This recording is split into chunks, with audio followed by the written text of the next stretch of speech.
Adrian plays their last home game of the year. It's senior night for them against Trine this weekend. This is a matchup with the Trine team that's playing pretty well as of recently, especially when it comes to their starting quarterback in RJ West. He's been playing very, very well, especially when you look at the stats when it comes to amount of yards passed for, but also last week against Elma, a 42-28 loss. RJ was able to run the ball, use his legs a little bit, and he was actually the leading rusher last week for this Trine team. They ended up putting up 28 points on that Alma defense, a defense I think is a very, very good defense too. I think that they're maybe at the level, especially stopping the pass, that Adrian is. Not necessarily, but this is an RJ West kind of guy that can cause you issues throwing the ball, can cause you issues running the ball, using his legs a little bit. But not only that, they have some guys that have been stepping up recently, and one of those guys I want to really mention is Owen Hebert. He really had a great game against Elma. I believe he had like 11 catches in the game. He was truly the kind of the go-to guy for RJ West, and he's not typically throughout this year kind of like the leading wide receiver. He's kind of fourth overall on this Trine team, but he's a guy that stepped up last game. I think he's going to be a guy that this Adrian defense needs to kind of keep an eye on for, because you could probably tell that Elmo was trying to stop these other guys. Owen was able to step up and make some really nice plays for that Trine offense. But the only issue in this game that I truly see, especially when it comes to Trine, is that while RJ West has been really good overall with like the stats, right? Like with passing yards, with touchdowns, with running, the only issue is that he hasn't been good protecting the ball. And I've talked a lot about this Adrian defense already, and this is where I want to kind of start talking a little bit about Adrian again, is just how good the secondary is. And when RJ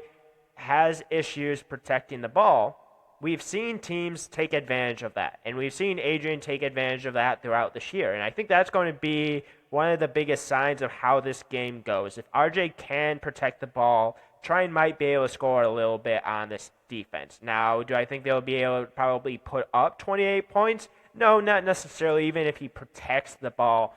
But I think this is one thing that's really going to be kind of the big picture and the big issue for this Trine offense is that I think Adrian's going to force RJ into mistakes. He's already been having mistakes this year. He hasn't been very good at protecting the ball overall, has 6 interceptions on the year, has 3 in the last 2 games. You're going up against a secondary and a defense, especially a linebacker core as well, that truly gets their hands on the ball. And when they do not make mistakes. And I think because of that, because of just the really great pass defense, and just because of what this Trine team is offensively, you have to look at just what they've done offensively throughout the year, especially in their last game against Elma. It's been a lot of through the pass and RJ through the run. And I think just because of the linebacking core that Adrian has, they have multiple playmakers on that side of the ball, especially in the secondary. But you also have to talk about like the linebackers as well. The linebackers have been playing very, very well this year. You truly have to obviously talk a few about these guys. Like one of these guys is kind of a Concordia transfer. He's been the captain throughout the year. He's been a guy that has truly been really, really impactful for this defense. One of actually 10 players from Concordia that I didn't know there was that 10 of them that transferred. For obviously great thing for the coaching staff. They've been really, really impactful for them. But it's Liam Carey. Liam Carey has been their leading tackler this year. He has 1 interception, which was the last game. 56 tackles. He has 1 sack. He gets in the backfield from time to time. You also have to talk about Maddox Woods as well.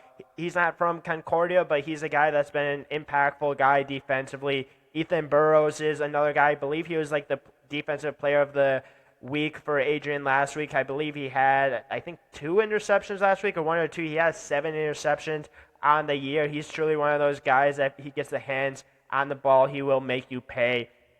And then there's other guys that obviously have been really impactful. You have to talk about, again, the secondary, the front four. There's been a lot of really impactful guys, and I think they are going to cause Trine a lot of issues offensively, especially when RJ, like I was saying earlier, hasn't been very good at protecting the ball, and I think he's going to have issues doing that in this game. You also obviously have to talk about Adrian offensively as well, going up against this Trine defense. This is a Trine defense that gives up 31 points a game. They gave up 42 to Elma. Obviously, Elma with their high-paced type offense obviously puts up a lot of points against a lot of teams. I don't think that's necessarily going to be the case against maybe this Adrian team, but we'll definitely have to preview that one. But this is a Trine defense that gives up 146 yards on the ground, 244 yards through the air. And you really look at just what Adrian has done offensively this year. They're a very, very balanced offense. They're a little bit more pass heavy, and that really comes to the fact because you have a guy in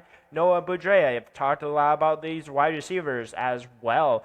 Trey Brueggemann running the ball, Noah Boudreaux running the ball. Like, this offense just has weapons that you can get the ball to, and that's almost one of the most unfair things about this Adrian team is that they're just so good and that they're so athletic that they have offense that they can just get several guys the ball, and it's truly really difficult to stop an offense like that, especially an offense that is scoring basically a little over 40 points a game.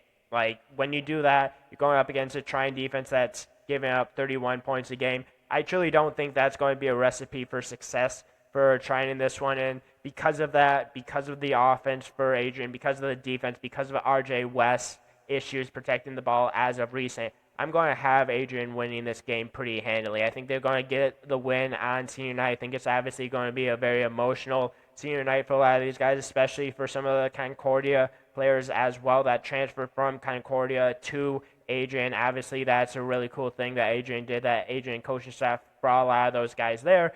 Obviously, you have other guys that are going to be impactful players celebrating senior night. This has been one of the best, if not the best season for Adrian in recent memory. There's obviously going to be a lot of hype around this game. Adrian's going to want to handle business because guess what? That really opens up next week's matchup against Elma, and I'm really, really excited for that one. I think Adrian needs to obviously handle business to even open that up, and I think they absolutely will. I think they will force trying to make some mistakes in this game, and I think Adrian will continue to play pretty solid football, protect the football. They've been very good at that, especially at the quarterback position. You have to really talk about Noah Boudreaux. He only has one interception on this year and 18 touchdowns. So if you want to talk about one quarterback that's been protecting the ball a little bit better than the other, Noah Boudreaux compared to RJ West, it's definitely not even a comparison at that point. So if you enjoyed this episode, make sure to leave a like, subscribe, comment. I'll obviously recap this game. But good luck to both teams. Good luck to Adrian. I think Adrian's going to win this pretty handily. I think offensively they're going to step up, and defensively I think they're going to force Trine into some mistakes. But thank you for tuning into this preview, and make sure to tune in to the recap later this week or early next week.